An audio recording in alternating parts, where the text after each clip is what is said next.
Go ahead. Hello, everyone. My name is Joe Gloria. I am talking to you from Gilberties Herb Gardens here in lovely Westport, Connecticut. Glad to be here. Glad to be talking to everyone. I do miss seeing the faces of all the people that I know on a daily basis. I mean, my mask is down just because it can be. I understand the importance of using it, but I'm not without fault. But I was going to talk to you all today about, first, before I start, I just wanted to thank Jason for having me here as part of your group today. I know you were at Earth Place not long ago. Kind of interesting being at two different places just in a snap, right? It's amazing how quickly you can move across the world. Yeah, right. There you go. We're jet setters and we don't even realize. I mean, these are all my half full versions of what's going on all year, right? But anyhow, I wanted to talk to you, spend a few minutes anyway, just going over composting. I'm sure there's a lot of people out there that actually are doing it, hopefully successfully.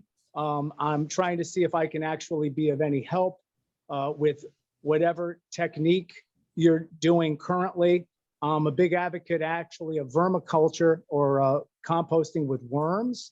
And we actually have some items here that will be helpful, including this. What is this? Looks like a brick, right? It is. It's a brick made out of coconut coir, which is excellent bedding and a great brown, so to speak, for your compost needs. I guess, Jason, I'm going to spiel through and then we'll do questions at the end. Is that correct? Correct.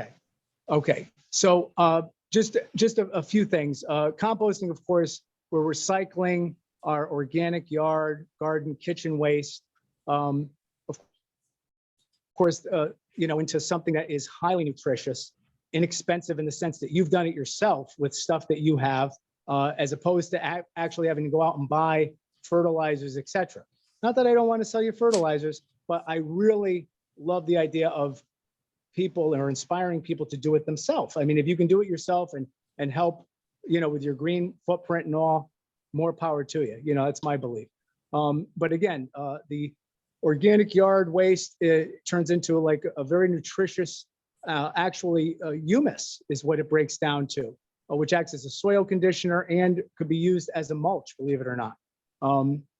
Your microorganisms feed on the organic matter, break them down into smaller pieces, which of course, again, it forms humus, and now the plants can use it. Why be sustainable and recycle or do this in the first place? Believe it or not, over a third of all the waste that we use in our kitchens and homes goes into landfills every day, causes methane gas, etc. Why not try to use it, utilize it, do sort of a piece of what would be the right thing, not just for the environment, but to actually help your garden on a daily basis. So I think it's a great idea. If you can take kitchen scraps, etc., and actually make spin gold, so to speak, black gold, however you want to call it, why not do that? We work with a particular line of composters, which I'm not going to actually spend a lot of time on. I just wanted to show you briefly what we have, because maybe there's something that might suit you. There's a funny one that we actually had just brought in here, believe it or not, called the pet worm composter.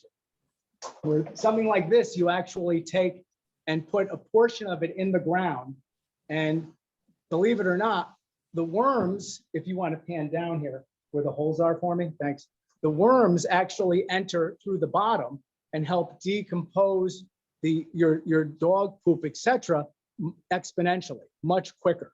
And what you're doing is you're adding kitchen scraps in here at the same time.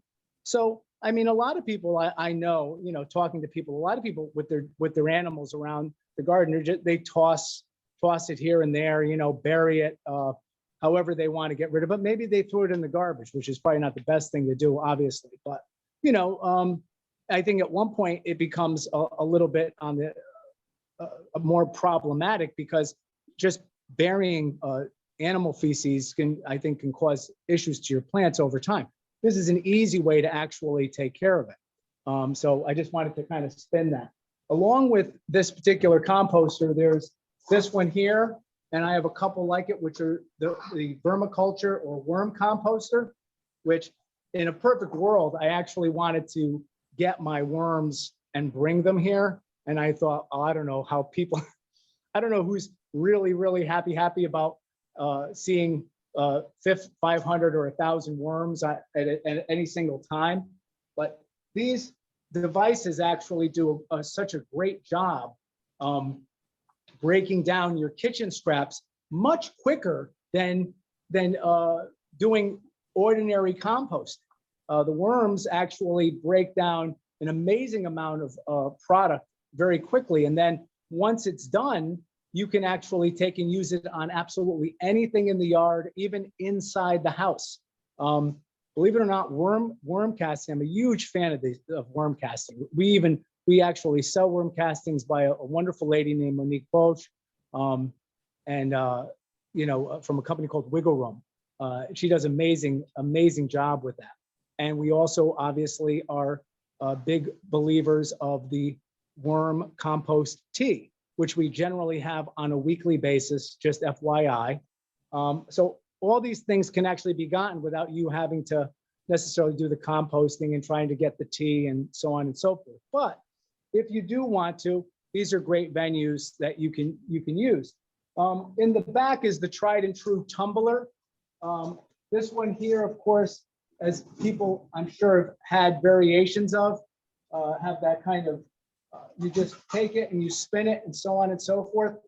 I generally, when I speak to people about composting, this seems to be the one that they have the most and have been trying to use the most. And the problems with this particular one that I see is that too many kitchen scraps or too many greens are there without the balance of the browns.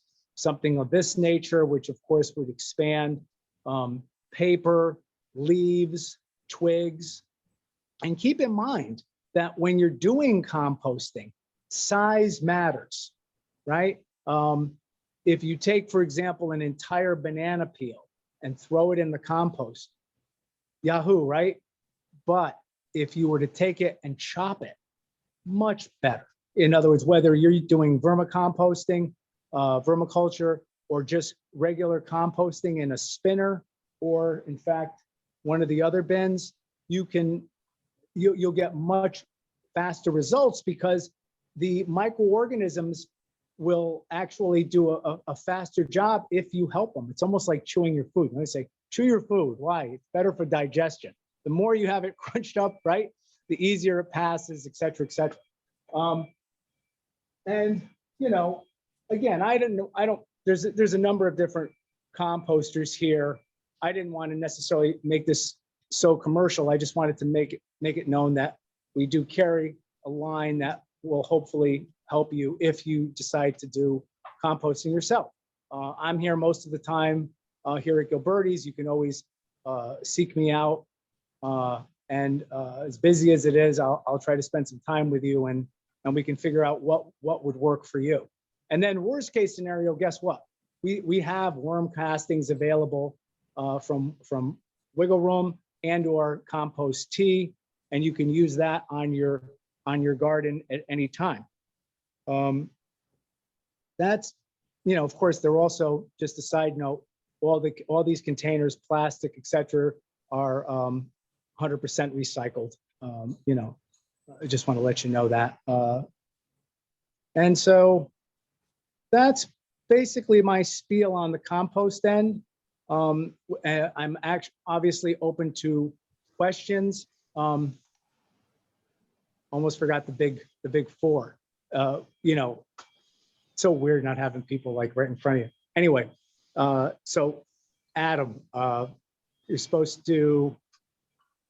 There we go. Feel like a dope here. So there's an acronym that I use to trying to keep in mind the importance of the compost that you might want to bring to mind when you're doing it. And of course, A is the first letter, of course, taking into consideration that it's a living thing. Your compost, whether it's in a bin, outside, inside, the worm bin, is a living thing. And so you have to obviously be aware of that. D would be diversity, meaning the more that you're able to use different materials which are organic and they're chopped and so forth, the variations of different things, whether there's leaves or straw or paper or kitchen scraps or coffee grinds, not too much of any one thing is what I would say. So diversity is a big help to your success and the success of the compost. Moisture, obviously you want, as a lot of you probably know, you want it to, when you were to go in and put your hand and squeeze whatever it is you got brewing or cooking in that composter, it should in fact be like a well-wrung sponge, a couple of drips after squeezing it, not gloppy. You know, it means you just need to add more browns. I'd knows if I could ever come up with the last one, but in time I will. And it must be stage fright. Anyhow, I want to take an open it up at this time to questions, whether they be on composting or what I've just talked about, and or your garden. First of all, Joe, thank you. That was very informative. You did a great job. I saw no stage fright. Joyce, I do have several questions, but I'll let Joyce go, and Stephen, if he wants to unmute. Joyce, did you have a question? Can you hear me? Yes. Well, I can. I started to compost, and I didn't have enough ground because I wanted to mulch my leaves, and I couldn't figure out how to work the mulcher. So it's too wet. So Okay. I understand what you're saying. It has to be more brown. Right. So yeah, brown. So and smaller browns. So for example, if I use a lawnmower, I'm coming up off the cuff with, you know, something that would normally cut the leaves naturally. Those leaves are in a much better form to break down at any given time, whereas whole leaves could take years. I've seen them take years just kind of sit. And that's part of the problem. Air, that was the last acronym. Air is also necessary for whatever it is that you have in your pile. And so on a sort of a weekly basis or so, be able to go in and stir it up, so to speak, that's also what I find is necessary to really speeding up the composting process. And would you recommend like a pitchfork for that, Joe? You could use a pitchfork. I know that this company actually has a very interesting tool in the way of and I don't have it here, but I'll just show you with my hands. It's a sort of almost like a corkscrew type of thing that you. And it gets air down to the bottom, right? Right, and so as you turn it, it actually is able to lift whatever is at the bottom of your pile, and that could very well be very usable compost, whereas you have layers of things that are not, because they haven't broken down yet. Is there another alternative for a brown, like sawdust, or instead of leaves that she could use if she can't mulch them? So as far as browns, paper is actually very good. Coir, hay, you know, you could use chopped straw. If you were, and generally, as long as it's cooking, you should have no problem with the seed. The idea of, well, what if there's like seed and that type of thing? There is, and I know it sounds crazy to think that you might have to buy something in order to make your compost complete, but for $20, there is something called Semican mulch, and it's tiny, chopped up, almost like confetti straw that if I were to pick it up and throw it up in the air, it would come down like this. And in my mind, what a great, easy thing that you would have more than you would ever need, even with all of your kitchen scraps, to keep balancing your browns from your greens. So do you consider paper a brown? Oh, paper is definitely a brown. I would say to you, if you're doing paper, find someone, if you don't already have the means, with a shredder. Yeah, shredder. I do have a shredder. And Yes. so I can take the shredded paper and put it in. The compost is very gloppy right now, and it just turned gloppy. I gotcha. Yeah, so yes, you should be okay there. I mean, if you talk to different people, and depending on the source of the paper, for example, there's been questions over time based on the toner or the ink. So you just may want to check your sources of where those things are, or where they come from, and be able to question them as to the, if they're food-based inks, etc. That may be something to take into consideration. But I've heard they've gone away from bad ink to good ink. Like the newer stuff is much better. Yeah, I had heard that too. But if you want to just want to double check. Right, and of course, composting it. I always say, like what do you call it? Like a change, like a kind of a chrysalis to a butterfly. I'm not saying metamorphosis. It's a metaphor, right? In other words, you're taking something. I mean, it's kind of a magic act or magic trick, isn't it? To take things that either look like this or look like this or what, and then it's something totally different. In other words, it's actually cooked. You've made it heat up to over 140, 60 degrees. And over time, it actually has become this usable, renewable source of food for plants. That's a good question, Joyce. Steven, did you want to unmute? And if you unmute, do you have a question? Yes. First of all, thank you for your time and thank you for the presentation. Appreciate it. You're welcome. Is there an ideal proportion between your foodstuffs and the browns? What kind of proportion one versus the other should one have? I've seen 50-50, I'd say, for the most part. You might even be better with a little bit more of the brown. All right, because in my case, we're probably quote brown light, which is probably part of our issue. Everyone, I'm telling you this, and I've seen this. That particular item that I brought up before, if you need like a quick fix of browns, that Semican mulch is kind of amazing because it's already chopped. It's already chopped up. But even a simple thing, because like most people, although we're getting less of it over the years, we get a lot of junk mail. So instead of throwing that out, putting that, is it possibly put that through our shredder, because we have a shredder at home. The ink may not be good. But my wife was talking in the background and said the ink could possibly be an issue, but I'm not sure. No, that's what I'm saying. I mean, I think whatever your sources are, you have to probably, to be safe, if there's a way to check with the sources as to what they use, so that you know what's going on. That's what I tell. All right. If it was newspaper and you said, okay, call, was it the Norwalk Hour or whatever? What are you using that? That idea. In other words, I don't know how easy it is to find. Yeah, I think that's a great idea. Call the newspaper; they would tell you, and I'm pretty sure you'd be fine with it.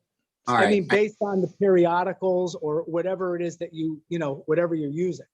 Got it. One other follow-up with respect to twigs. My guess is the more we could break that up.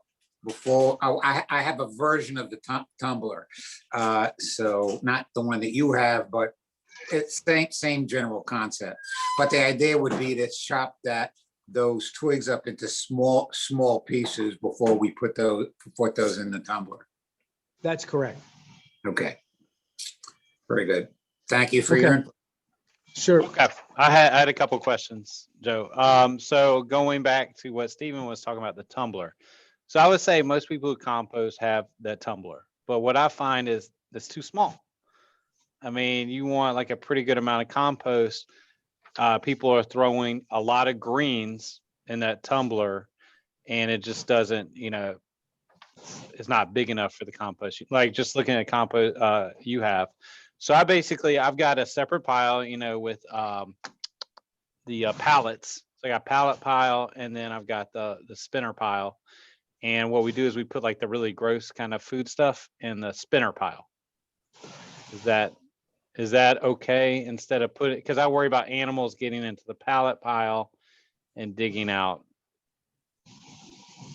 Right, So- you're saying you put what, I'm sorry, what in the spinner pile? So like the gross stuff, like pizza crust and stuff like that, and kind of that's what we put in the spinner. And then like the outdoor pallet pile, we put basically your eggs, your coffee grinds, ashes. And that's the correct way to do it. Is that right? If you don't want animals in your compost, because a lot of people worry about animals in their compost if you have an outside composter. Yeah, the most of it is food, but the things that will bring about more of the animals are the things that you shouldn't use in the first place, which are obviously like bone, meat scraps, anything that's Right. meat based or animal based. Now, eggs are sort of back and forth. In other words, it's the kind of thing where I've used eggs outside or and not necessarily had problems. I never normally try to do anything obviously with meat or bones or Correct. fat. Yeah. So But just think like the food scraps that seem like kind of gross or whatever, we put in the spinner that we worry about. Vermiculture, do you see a lot of people switching to that, to the worm No, compost? I wish they would. I've had some inquiries, and I think there's the obvious, oh my God, it's worms. I had to actually sweet talk my wife during the winter months of keeping my worms downstairs. They don't come out. Like there's this big, oh my God, I don't want worms all over the house. If it's dark and moist and you're giving them food, there's no reason for them to come out.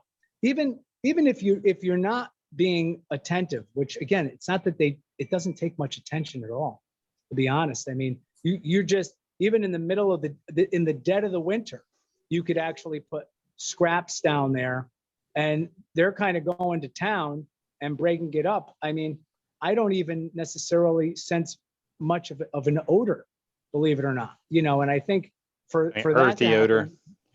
Huh? Is it like an earthy odor? Yeah. If you did catch exactly. it, yeah. That's what I see, See, the worms, the cool thing about the worms is they're fast. You're not waiting. They're there. They're just going to town. It's still a good idea to chop, like keep things finer, because again, it makes it easier for them. That's good. And then let's see. I think I had one more question, but I might have had stage fright as well. But okay, I did have a question about other. All right, I'll let Joyce and Stephen go first. Do you have any garden questions while you have? Are you a master gardener, Joe, or not? I feel like you are. No, I'd like to. Well, I We'll call haven't you a done local celebrity then. How's that? A local celebrity That'll work. gardener. We'll take garden. I'll take garden celebrity. All right.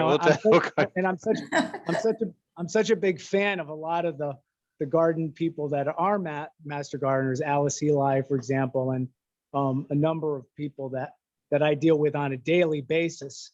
And, we share info and, catch stuff from each other that, hey, I didn't realize that, and, et cetera, et cetera. So I guess I've been doing it for so many years. I think I'll probably take the course sooner than I know. Well, For you're now, very I big. look That at was one of my questions. What's a good time to catch you if you're at Gilberties where you're not? I know you're busy a lot of times during the day. What's a good time to call and ask you a question if people did have a question. Well, I mean, generally speaking, the mornings are slower. So if you were there, but remember, it's a garden center, it's a retail garden center. Sometimes a truck will roll in. There's just different times. It's very difficult to just give a blanket answer to that. But if I back up and say, well, I see me more available in the earlier part of the day, just because there's a little more time. But sometimes like right now, it's actually dead. There's no one in this greenhouse. Well, it's cold. I keep thinking, It's very cold outside. it's cold, right? And not for anything, if you see a string of bad weather, come down then, because no one's going to be here. But if you had questions, or I would say call ahead, ask for me and say, Joe, listen, I was thinking of coming down there. Do you have a few minutes for me? And if I was in the middle of something huge, I would say, you know what, right now, no. But hey, come on down. If you're 5-10 minutes out, I'm here. I got some time. We can talk about composting or, that type of thing. Sure. I know Gilberties is fantastic at that, taking time and trying to figure out your problem, first of all, and explaining a remedy. So, right. We try, it's not always easy. Sometimes it depends on, but yeah, I'd like to think that's true all the time. Joyce, did you have any gardening questions, or Stephen? Well, I did want to ask another question, or at least tell you something that I had been doing before I started composting, and that was taking all of the food waste and putting it in the ground. I dig a little hole and with a spade, then chop it up, and 1 week later, it's not there. Wow. No, that's good. Why? In part, it's probably because you have worms there. Yeah. Well, Right. And now you have fertile soil where you planted or put that. yes, and that's where I used to plant my vegetables.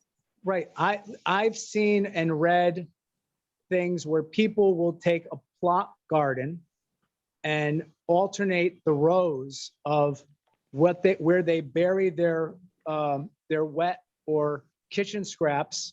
Yeah. And then the following year, they alternate that row. Right. Then they plant where they had compost. You plant where you actually, from the previous year, had been dumping all those food scraps. Right. And I think it's not a terrible idea. If it's been working for you, hey. That's good. I think it worked better than the block that I have now. Yeah. Well, yeah, like I said, it needs, it's all good. It needs help. It needs that basic carbon. You need to get some drieds in there. Right. And you won't have glop anymore. Honest to God. Right. I will do that.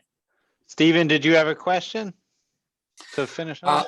A gardening question. Not at this point. My wife is more of a gardening expert. She pulls me into the realm when she needs a little bit more muscle, although I will not give Hercules any kind of run for his money by a long shot.